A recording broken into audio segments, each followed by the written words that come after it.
welcome to the third part of the three-part IG Live where I want to teach you to welcome tantrums. So if you have missed out the first and the second part, you can always look back at my YouTube channel. So for those who have just joined us, for today's session, we're going to talk about why punishment doesn't work and why you should stop punishing your child. If you grew up thinking that if I don't punish my child will never obey, I urge you to stay on and listen, call your friends in. We can break this cycle. Together, we can stop this narrative that punishing is the way to go. This is how we can raise emotionally intelligent children. Okay?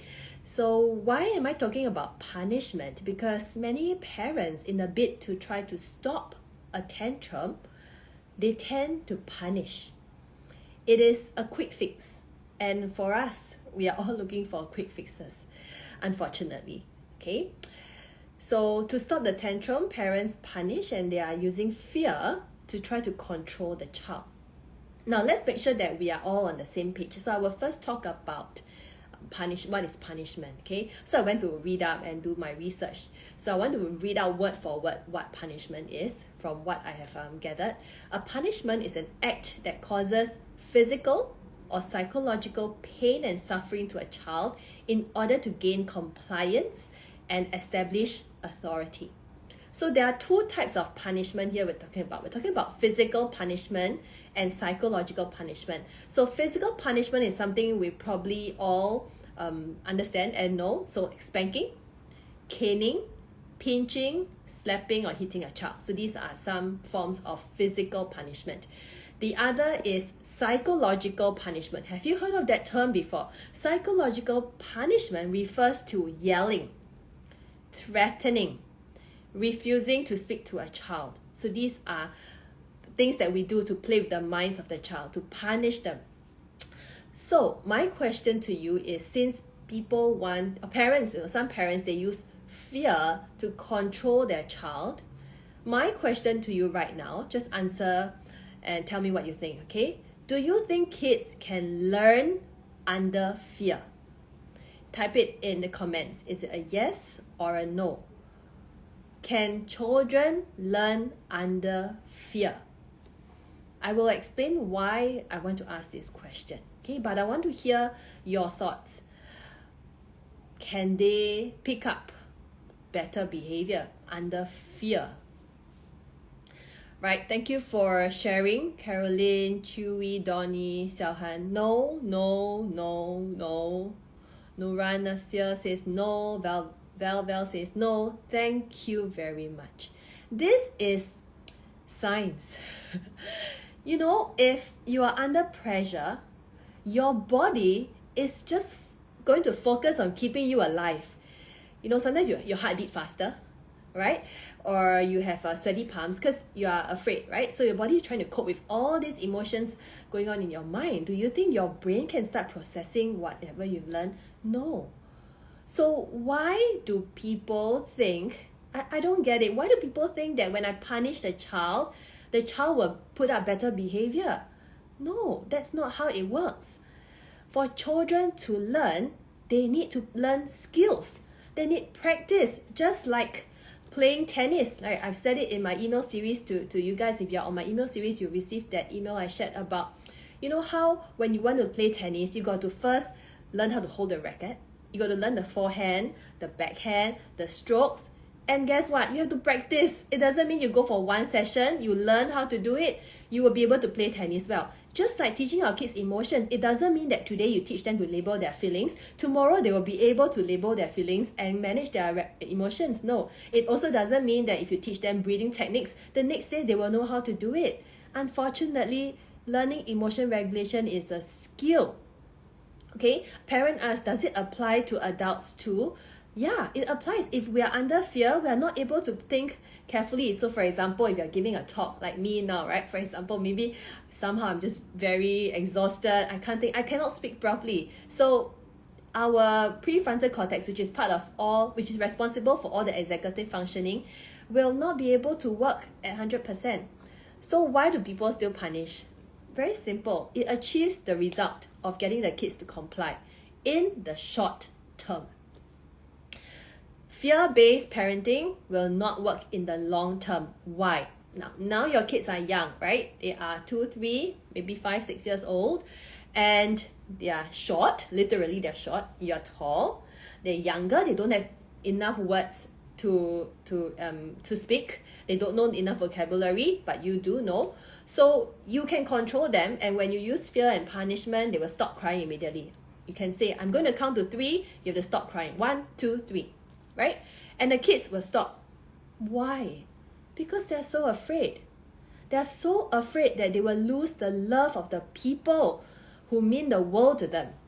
Can you imagine you are a young child, being very short, your parents are towering over you, they're pointing their fingers at you, and it looks like they are going to abandon you. Of course you will stop what you are doing, but will that stop you from displaying that behavior the next time? Maybe not. Why? Because you still haven't developed the skill of learning how to manage your emotions or working through the tantrums or communicating your needs. We will lose our leverage when our children grow up. I have parents who are telling me, their kids are teenagers now. Jacinth, I wish I learned about what you shared earlier when my kids were younger. Right now, I have no control over my child. I was caning them, I punished them, and now they don't want to talk to me. They prefer their friends. And, they're back talking, being rude. And these parents are left thinking, what should I do now? So, if we don't want that to happen, we have to take action now, because really your kids are not going to form that relationship with you suddenly when they become 12, 13 years old. No, it depends on what you do with your kids when they are younger. So you are going to lose the leverage when the kids grow up, because guess what? If you don't want to give them, or rather you take away their screen time as a punishment, when they grow up, they have friends. Their friends bring phones to school and they can still use the screens at school with their friends. And the worst part is when they see something that they should not see, they are not going to remember that my parents are the people I trust the most. I can tell them, or if they are worried, they'll just keep it to themselves because they no longer have this safe space at home with you. So why are we wasting the time when the kids are younger, punishing and not building that relationship with them? If we can't manage our own triggers, it is at the cost of our relationship with our children. And it is very, very hard to build that relationship. Okay? They will no longer be afraid of your threats or your punishment as they grow up. If you say, I'm going to take away your phone, just take it away. I can hang out with my friends. Maybe their friends, will have extra phones at home. You wouldn't know. The other thing that I thought of is, if we continue to punish, our children are very intelligent. They will circumvent the rules to avoid the punishment. So, for example, they might even lie to you and say that, okay, you don't let me eat the snacks, my favorite snacks, right? So I'm just going to sneak into the room and eat it. Yeah, your kids are going to be very intelligent. They will circumvent the rule, or they will learn to blame others. So, for example, they will say, no, I did not draw on the wall, my little brother did. Because they don't want to be punished, so they will do whatever it takes. And because truly nobody enjoys to be punished, right? So why do we want to do that? Why do we want to punish our kids when the effects are so short-lived? So I hope I have spent the last 9 minutes explaining to you why punishment doesn't work in the long term and even in the short term. It's really just a short-term measure. And I'm sure we are all here not just to get our kids to comply for today or tomorrow. It's really that long-term relationship that we want to build. Okay, so I want to add that, when you punish the child, you are not modeling the behaviors that you want to see in your child. By not modeling it, your kids are not learning what else they can do when they're overwhelmed with emotions, when they're angry with their sibling, when they're upset that they cannot eat their favorite ice cream. If you don't model it to your children, where else will they learn how to take deep breaths, count to 3, 1, 2, 3 in their minds, take a sip of water, excuse yourself, or read a book, play some music. There are many ways that we calm down differently. Some of us do yoga, some of us go for a run. If your kids don't see you doing that, then they wouldn't know what else they should do. And like I mentioned, they then rely on their fight, flight, and freeze response. So if you are spanking your kid, your child might be thinking, why is it okay for mommy and daddy to spank me, to hit me, but why is it not okay for me to hit my sister? Your child also learns that if others don't follow what I say, I can hit them to get the problem solved, because that's what my parents did, which is essentially what we are doing, right? When our kids don't obey us, we hit them. But do we want our kids to hit people to solve problems? No. Now, that's the external part, right? Sometimes when kids see you spanking them, they internalize it. I'm a bad child because only because I'm a bad child, that's why my parents hit me. But that's not true. Our kids are not bad. They are having a hard time themselves. They are trying to work through good behaviors. They all want to be good. They want to get your attention. But sometimes they just don't know how. I want you to give your child the benefit of the doubt. Yes, they want to be good kids. Okay? Yeah, and of course, we don't want our kids to think that when we spank them, we don't love them. And we only love them on conditions. We talk about giving our kids unconditional love. But why is it that we are not showing love when the children are not meeting our expectations? Shouldn't we make time to understand why are they not meeting our expectations in the first place and try to fill in that gap? Okay, so I have so much to say. I know many parents think that it's okay, I was spanked, I was brought up, right? And I'm fine. You're not fine. If you are truly fine, then you won't feel so triggered with whatever your kids are doing. You know? Okay?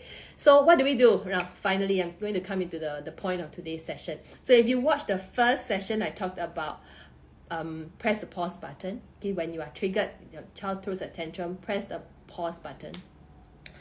The second video, I spoke about be on the same team as your child. Okay, be on the same team. What do you do with your teammate? You support your teammate. So, I just saw this comment by Beth. From the last video, I have really improved on how I handle my toddlers.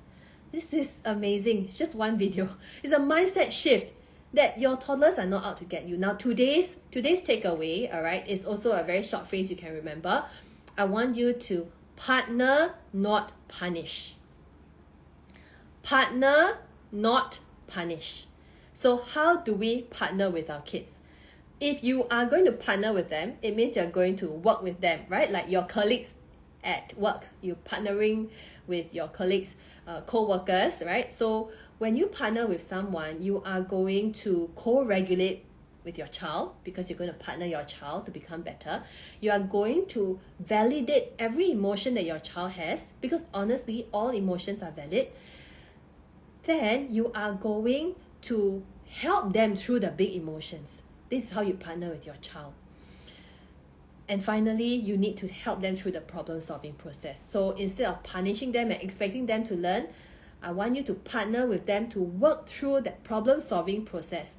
In my family, we always talk about, I have to solve this problem. At least I will start by saying that. I would say, okay, you don't like your brother to look at you. Let's solve this problem. Do you know why I say that? Because when I say we're going to solve the problem, I'm not targeting the child. I'm separating the problem from the child. The child is good. Your child is a great person trying to figure out how things work. It's just that at certain moments, their underdeveloped brain don't allow them to perform or meet your expectations. They are going to make mistakes. They are going to have emotions. They're going to have meltdowns. And that's why we are here to help. That's why you want to partner your child through the big emotions and solve the problem together. Okay? Thank you for summarizing for me, Little Explorer. So I'm going to spend the next 15 minutes answering your question because I think it's much easier if I give you like concrete examples. All right. Is it true if we punish our child like caning or beating, it will inflict fear in them and they will stop doing it? Yeah, like I mentioned, they will stop doing it. They will stop doing it out of fear, but not because they know that that is the wrong behavior. So in the future, they may stop doing because they're afraid that you will cane them or hit them. So what do? They they'll try to figure another way out. Okay, if you don't allow me to, let's say, watch TV, I'm going to watch it when you're not around. Kids are very intelligent. So why do we want to, sacrifice our relationship with our children and punish them while we can teach them instead, How do we balance punishment versus letting them understand the consequence of their actions? This is a very good question, because many parents think that, I punish them, then they will know they should not do it. Okay? Yeah, they know that they should not do it, because if they do it, they will get caned again. But not because they know the true motivation of why they should not do certain things. And that's why we're becoming to set boundaries. A lot of parents think, positive parenting means you let the kids do whatever they want. No, if you come to my house, you hang out with me and my kids, you'll see my boundaries are very firm. And my kids know them very clearly because we communicate a lot. I talk about, how when they eat, they need to be at the table, or, after they are back, they have to wash their hands, or screen time limits. Will they follow this every single day? No. I'm going to be very honest, no. But most of the time they do. And when I remind them of the limits, they will follow. Why are they cooperating? Because they know that mommy cares for them. When I explain my limits, I explain to them why is it, that you got to complete your homework. That's your responsibility as a child. So how do we get them to understand the consequences of their actions? There's such a thing called natural consequences. And I think it's fine. Natural consequences is when things just happen naturally. The child refuses to pack his bag, then the next day he might forget to bring something. Or if the child, doesn't want to not drink his milk, but refuse to pack his water bottle in the bag, then he will not have water, right? So of course there are certain things that we cannot let natural consequence take its place. I go deeper into this in my course. One of the ways that I share is that if it compromises their safety. So if they don't put on their seatbelt, the natural consequence is they might get into an accident. So we are not going to do anything that compromises their safety. No matter what, we are just going to put on the seatbelt for them. Okay, that's one example. And also letting them understand the consequences. A lot of time, you have to first hear from them. Like, why do they behave in a certain way? What are they trying to achieve? Then you can come in when they are more receptive to explain to them, why is it that this behavior is not appropriate? What kind of impact it has on other people, and what else they can do instead. All right. How do I partner with my children who are delaying bedtime by continuing to laugh, talk, and play? So my question to Ada is that, do you set your boundaries very clearly at bedtime? Do you tell them how many books they have to read? What time they have to go to sleep? When they have to laugh, talk, and play. So for my kids, right, because I realized that they like to ask me a lot of questions at night for some reason, right? At bedtime, there's so many questions to ask. I know they're trying to stall bedtime because bedtime to our children is a form of separation from their parents, and it makes them think that, they're going to be away from the people they love the most, and of course they don't want that. They are not able to think logically like us. If you sleep late, then the next day you don't have enough energy and you won't be able to, you throw a lot of tantrums. Actually, you know what? Some adults cannot think also, right? At night when I tell you that, okay, you have to sleep early, but you still continue to watch the next episode of Netflix. Which, by the way, I haven't watched Netflix for this year so far. I was trying to cut it out. Yeah, okay, so what I'm trying to say is, so they keep asking me questions, right? I will tell them, each of you can only ask me one question at bedtime. It has become a routine. Every night, they will ask me whichever question they want to ask. One question each. And I close the door, and that's it. Because this is the boundary that I set. So that's how you partner with your child. Discuss certain boundaries. If they want to ask for more questions, then you can, tell them that, hey, you got to go to bed by 8:30. So if you want more questions, then you better come into the room much earlier, okay? When does a brain fully develop? Okay, you can Google about it. The brain is fully developed at 25 years old. So those of you who have signed up for From Yelling to Connecting, which is my course, right? Module 1 will guide you through this information to help you shift your mindset about your kids. The next time you look at them, you will look at them with a different lens, because you realize that they are really so very young. Their brains are not developed. How can you expect them to think like you? It's unrealistic. But I know the thing is, we feel very frustrated, right? Now I'm talking to you, I can share with you this, but honestly, when things do happen, when they act out, and they trigger me, I'm not able to really think clearly as well. But I have gone through enough practice through my own self learning and also teaching parents, right? I've learned that, hey, it's really not an emergency. I press the pause button. So I teach whatever I learned, or I took 3 years. I'm going to help you in 4 weeks. So for those of you who has joined me, or those who are curious and want to find out how you can learn to better manage your own triggers so that you can build this relationship with your child, you can press the pause button, you can partner with your child, click the link in my bio. That's where I welcome parents to join me in a 4-week course starting next week. And just give me 4 weeks of your time. If you are committed and willing to learn for 4 weeks, understand your child, you are going to be at a much better place after 4 weeks, because you finally understand why your kids are acting out. You know what to say, what to do, and you know where's the best part. You get people around you supporting you through this, because parenting is hard. Parenting alone is harder. Today, I just shared inside my Instagram stories. Okay, I told you guys that I'm parenting alone because my husband is away on a work trip for a week. And I get so many messages from people I never even meet personally, telling me, to add some oil, and tell me, it's very tough. They're validating my feelings and telling me, to keep going. And I feel so supported. I feel so much better knowing that I'm not alone. And when I did a poll, there are like 83 parents who, at that time, 83 parents who are also solo parenting. And I feel so like feeling supported, encouraged, and very motivated to let's do it. One more day, I can do it. So having a community is really, really helpful for us as a parents, knowing that the fact that you are not doing this alone can make a huge difference. Okay, so I hope to provide that kind of community with you. So go over to the link and sign up. Doors close by Monday, on Monday. So hopefully, you can get a spot and be together with us, learn together. Okay, all right. Isn't certain type of fear healthy, even as adults? Fear of consequences. Okay, yeah, there are certain consequences. So for example, if you don't sleep enough, right, then you are not, if you're driving, for example, if you're a driver, then it might affect your vision or even like alcohol. If you're on alcohol, it's not healthy, not good for your gut, right? But there's still adults who do that. Okay, so it depends on the type of fear that we're talking about.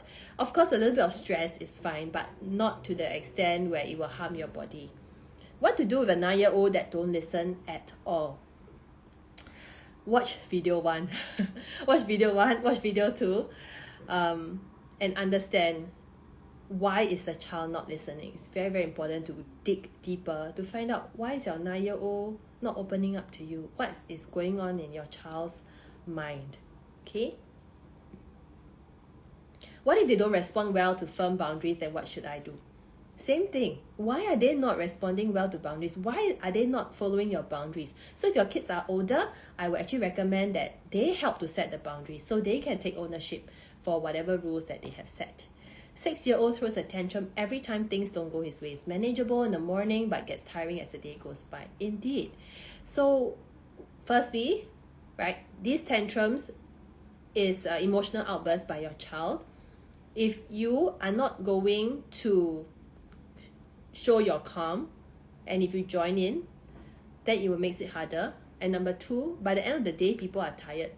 Kids are tired, parents are tired. You can't really parent well at night, especially with your kids wake up in the middle of the night and throw a tantrum. I tell you, that's really, really hard. Okay, but I can assure you, if you learn how to manage it in the day, if you have taught your kids a certain skills on how to manage their tantrums, holding your hands, taking deep breath, giving you a hug, or you hugging your child, you can then apply that in the middle of the night. It's much easier to calm your child down because it's nothing brand new that your child is learning. The child has already learned it when the child is, being happy in a receptive moment. For younger kids, you can actually do some pretend play as well. Okay. Let me see. When my kid is upset, I usually tell her to take a deep breath together. At times she rejects and screams. Is there a specific time or sign to introduce it without her feeling against it? Yes, there's definitely You definitely need to find the right time. So can you imagine if you're very angry with your husband and your husband says, can you just breathe? Will you calm down easily and just breathe? No. So when your kid is upset, you need to understand and observe your child to find out, when is the right time to introduce or remind your child about the coping skills that you have learned. So these are the little things that you need to take note of. Module 1 is where I cover it. So watch out for the signs. So I'll give you one example. If you can see that your child is not as tense as before, like the muscles, right? That's where you can come in a little and try. If the child is still crying and screaming, no, that's not what you're going to do, okay?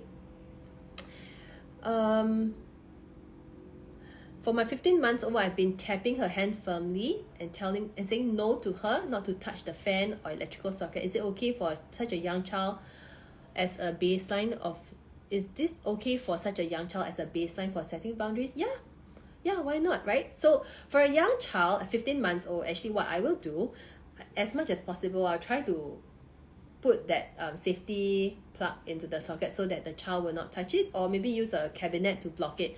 Because at 15 months old, right, the child is very, very curious. So you need to put systems in place to protect the child and keep the child safe. So that's one thing that you can do.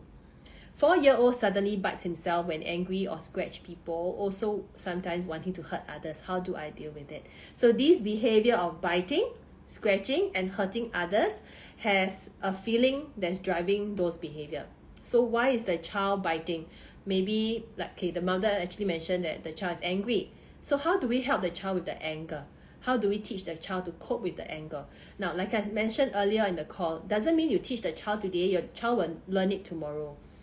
Your child needs a lot of practice and to see someone doing it. So when you are angry, make sure that there's no one in the house who is angry and hurting anyone, so that the kids don't watch and learn, as well as helping the child to realize that you are angry. So raising that awareness that this feeling that you're experiencing is called anger.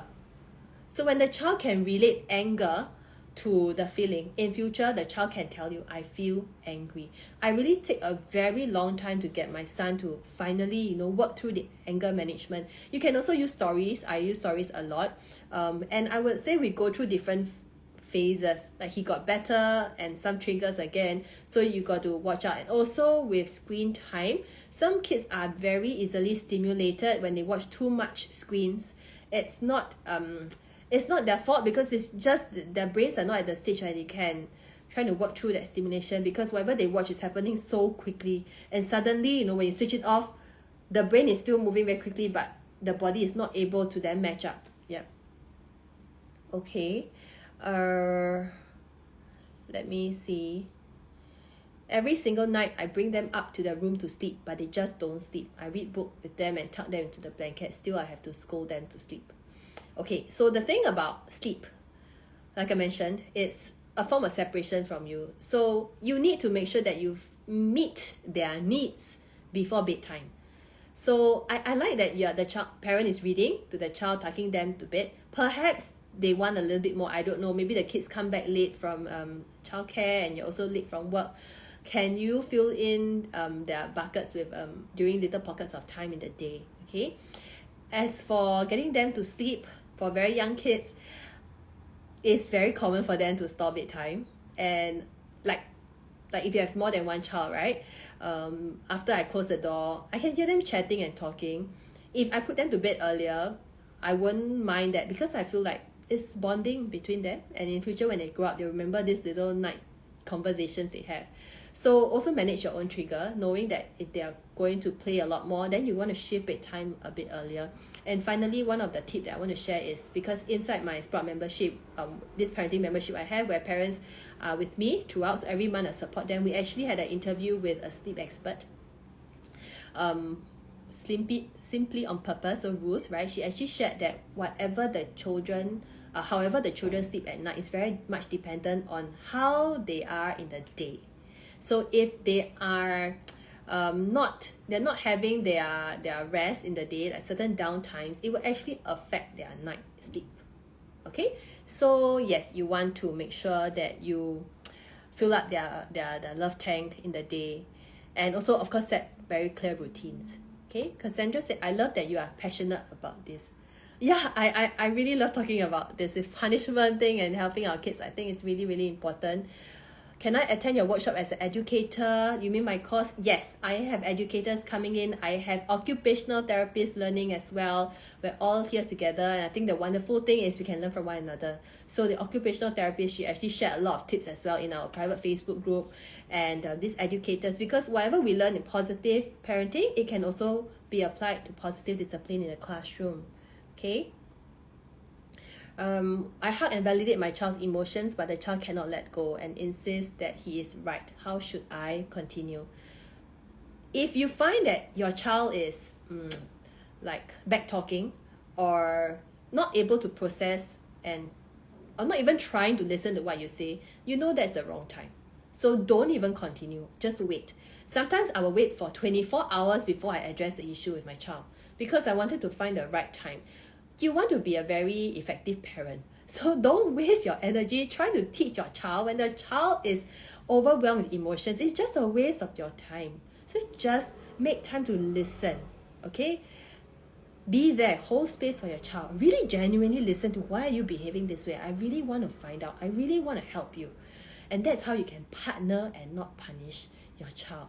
Where are the other videos? They are in my YouTube channel. I put it on YouTube so that you can kind of fast forward or speed up if you want to watch it. Okay? Okay, let me see. Okay, I think I can only take a few more. Let me see if there's something different. Okay, playing with food. 15-month-old doesn't like to sit on the high chair and like to throw food on the table. Okay, it's very frustrating. I know I'm laughing. I'm so sorry. Because right, it's so common. I experienced it so much when my kids were younger. And now they're eating well. Okay, so I just want to assure you that it will work out. But it is very frustrating in the moment. Right now, every single time you are having meals with your kid, the kids are throwing and playing with food, you spend so much time buying the ingredients, looking up the recipe and cooking, and in the end they throw it on the floor. It is very frustrating. But hear me out, we can work through it, okay? So this child who is throwing and playing with food is likely very, very curious. Very, very curious about what happens when I drop the food. Oh, it goes down to the floor. And guess what? When it drops on the floor, mommy screams. Can you imagine how much control this 15-month-old is experiencing? Wow, I have so much power that I can make things drop and I can make my parents flare up and be so angry. I'm going to do more of it. You know, it's very much like when you have a little baby, right? Maybe you play peekaboo and the baby starts to make a reaction. What do? You do more of peekaboo, right? You want to see more of that behavior. This is the same thing. Your kids look at your response and they will start throwing or playing the food a lot more. So what do? I know you're waiting for this part. Okay, so if the kids enjoy throwing, right? Maybe not this 15-month-old child, but slightly older, I would recommend before eating, get the kids to throw the ball, throw crushed paper into the basket, throw and throw and throw and throw. Make the child happy with throwing. Then you come back and have the food. In terms of eating, okay, you might want to demarcate like the area that they are eating with like a placemat. It actually helps, you know, it's not just to protect the table, but a visible area where the child knows that, oh, food must belong on this playmat.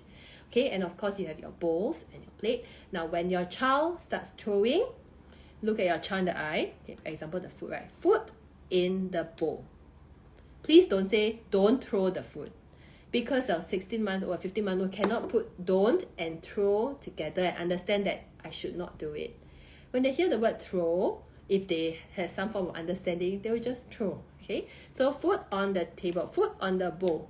If you do it the child throws it a second time, you can tell your child one more time firmly, food on the bowl. In fact, I might actually get you to hold your child's hand to practice. If the child throws again, take the food away. This is the boundary you're setting. The child is not going to eat. You're not going to eat until you know how to put the food on the bowl. Okay? Yes, so you need to be firm. All right. I hope I'm giving you sufficient confidence to know what you need to do. Okay, I'm just trying to find a slightly separate question so that we can sum up today's. Okay, how do I get my 20-month-old toddler to focus on the book? Every time I read, she will take away or close the book. Very similar to what I said earlier about how kids are very curious. So if you understand your 20-month-old toddler, they are starting to feel this sense of autonomy, and they want it. They have to feel in control. The toddler, 2 to 3 years old, they have to be in charge. So you make them in charge in certain ways. So in this case, I would say the stakes are pretty low. If you want to read to her and she keeps taking the book away, right? And if she's looking at it, I think it's okay to let her, take the book away. Then you can let her know if you really want to read a book to her. You can tell her that mommy is reading the book. Okay, then you can let her hold another book or something. But actually at this age, they are really little scientists experimenting. Okay? Alright, so I'm very sorry I cannot answer everything. We have to stay until 11 o'clock. This is what I do for my coaching call, by the way. So we'll have 4 group coaching calls where we will answer these specific questions. And some parents are telling me that, I cannot make it live for the session. I think I completely understand, because I'm a parent myself and things happen as a parent, we all know. So that's why I will have replays, I will have recordings, I'll give you the timestamp. You can listen to it on Spotify when you have the time. Okay, and of course, the reason why I have these 4 live calls is really to be your accountability buddy. A lot of parents, after if I don't have this live course, right, or this 4-week support, they will just watch for a while, then they will not watch the videos anymore, which I don't want. I really want parents to have success. I want you to stop yelling at home, and really not just to help your child, but help your grandchild next time also. Okay, as a society, we can all be better parents together. So invite you with open arms. Come and join us for this 4-week course. Doors are closing on Monday. A lot of times people will come and tell me after Monday, can I join? In order to make it easier for my team, because it's actually a very big project, I have to work everything out. So join as early as you can. Reach out to me if you have any questions. The link is also inside my bio. I look forward to you joining us. This is the 3rd of the 3 IG Live. How many of you have been here, all 3? Or you have watched the first 2 on replay? I'll put up the link again in my YouTube channel. And I really, really am very appreciative of your presence. Like, you choose me over Netflix for this half an hour. And hopefully we'll have more together. So let me know if you have further questions, okay? Okay, Michelle said, I feel I yell lesser this week because of your videos. Oh my god, I've already met my KPI. Yeah. Yes, so it's really that learning, shifting your mindset, and a lot of practice, knowing what to say, what to do with your little ones. Have a good night, and I'll be at my DMs answering your questions, and I hope to see you inside the class. Okay, from yelling to connecting. Let's stop yelling and start connecting. Goodbye.